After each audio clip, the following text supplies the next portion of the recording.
Peyğəmbərdən sallallahu əleyhi və alihi və səlləm, sonra ümmətin Əliyə əleyhissalam qarşı çıxması. Süleym deyir ki, Əli ibn Əbu Talib əleyhissalam ona dedi, Peyğəmbərlə birgə Mədinənin küçələri ilə gedirdik. Bir bağın yanından keçdik. Dedim, ey Allahın elçisi, nə gözəl bağdır.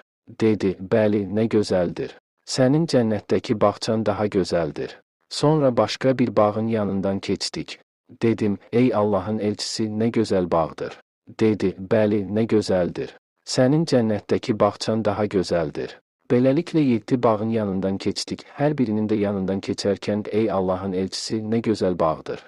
Dedim, o isə, bəli, nə gözəldir. Sənin cənnətdəki bağçan daha gözəldir cavabını verdi.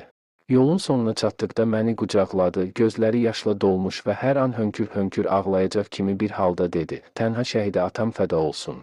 Dedim, ey Allahın elçisi, niyə ağlayırsan? Dedi, bir dəstə insanın qəlbindəki sənə qarşı olan nifrət yalnız mənim ölümümdən sonra zahir olacaq. Onlarda Bədrin qəzəbi və Ühudun heyfi var. Dedim, həmin vaxt dinim salamatda olacaq. Dedi, bəli, dinin salamatda olacaq. Ali Muhammedin Sirləri kitabı, səhifə 17, hədis 2.